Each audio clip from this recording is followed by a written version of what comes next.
Sobat muda yang dikasihi oleh Tuhan Yesus Kristus, pada kesempatan ini, Voice Message Seekers of Christ hadir bagi kamu dengan sebuah judul, Dosa yang tidak diketahui manusia. Manusia mengira merampok, mencuri, mencelakai orang, membunuh adalah dosa.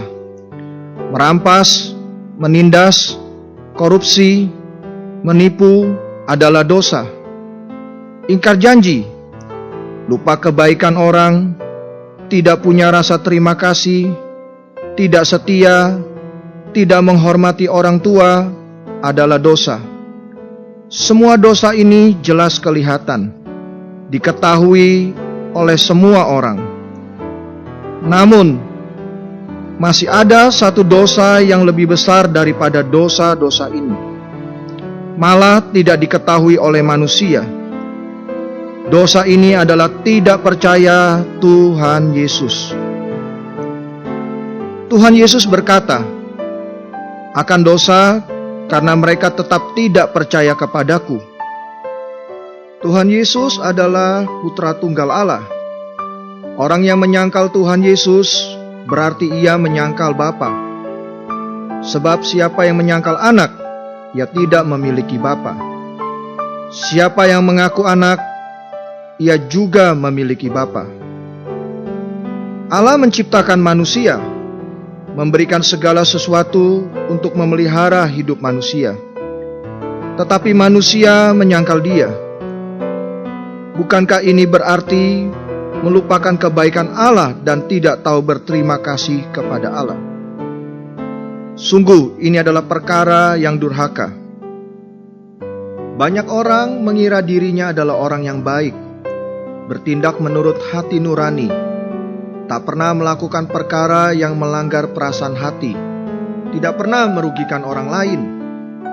Sebab itu merasa dirinya bersih, membenarkan diri sendiri. Tetapi Yesaya berkata, segala kesalehan kami seperti kain kotor. Tak peduli berapa tinggi moral seseorang, tidak ada yang sempurna. Tidak peduli berapa baik perilaku seseorang, masih ada cemarnya. Semua tak bisa mencapai standar Allah, tidak bisa dibawa ke hadapan Allah. Orang yang membenarkan diri adalah orang yang belum pernah bertemu dengan Allah. Begitu seseorang bertemu dengan Allah, tidak ada yang tidak mengakui dirinya najis. Nabi Yesaya setelah bertemu dengan Allah langsung berkata, sebab aku ini seorang yang najis bibir, dan aku tinggal di tengah-tengah bangsa yang najis bibir. Begitu juga dengan Ayub. Sebelum bertemu dengan Allah, sangat membenarkan dirinya sendiri. Setelah bertemu dengan Allah, lalu ia berkata, hanya dari kata orang saja aku mendengar tentang Engkau. Tetapi sekarang mataku sendiri memandang Engkau. Oleh sebab itu, aku mencabut perkataanku, dan dengan menyesal aku duduk di dalam debu dan abu.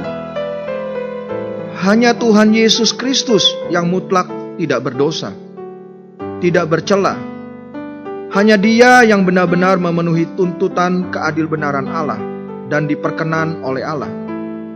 Juga hanya Dia yang bisa bangkit dari antara orang mati, naik ke surga.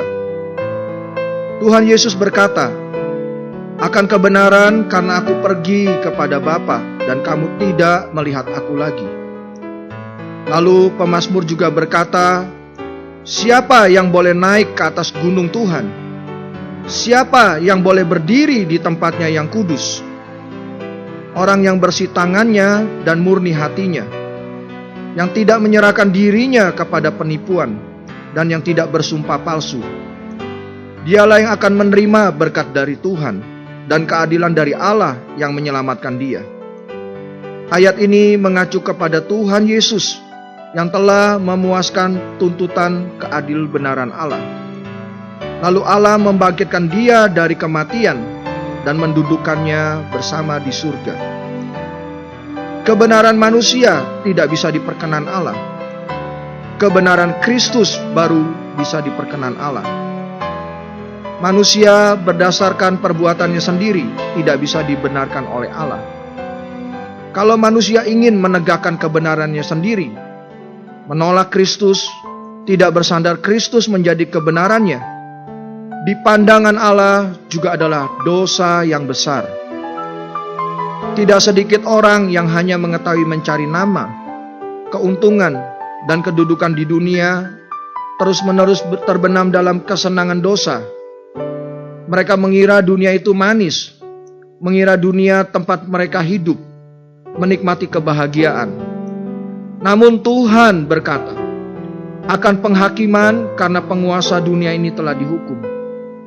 Iblis, penguasa dunia, melalui dunia yang ia kuasai, orang, perkara, benda, ia mengendalikan manusia, membelenggu manusia supaya manusia tidak mau Allah, tidak mengasihi Allah. Sebab itu dunia ini bermusuhan dengan Allah. Persahabatan dengan dunia adalah permusuhan dengan Allah. Jikalau orang mengasihi dunia, maka kasih kepada Bapa tidak ada di dalam orang itu. Sobat muda, tidak kebetulan kamu mendengar potongan firman ini, karena Allah mengasihi kamu. Dia ingin kamu pada saat ini mengambil kesempatan untuk percaya kepada putranya dan menerima karunia keselamatan.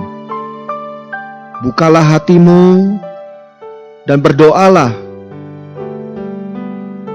Tuhan Yesus, terima kasih untuk firman-Mu. Sungguh Engkau mengasihi aku, sehingga aku boleh mendengar bahwa kebaikanku pun adalah seperti kain kotor di hadapan-Mu. Supaya melalui perkataan ini aku boleh datang kepadamu. Tuhan, aku orang berdosa. Aku orang yang najis. Selamanya aku tidak bisa dibenarkan oleh Allah. Karena itu, aku memilih untuk percaya ke dalam-Mu. Aku percaya Engkau adalah Allah yang datang menjadi manusia, berdarah dan mati bagiku. Engkau bangkit bagiku. Tuhan, Engkaulah juru selamatku. Terima kasih. Di dalam nama Tuhan Yesus aku sudah berdoa. Amin. Sampai di sini sobat muda, kita akan berjumpa kembali pada kesempatan yang lain.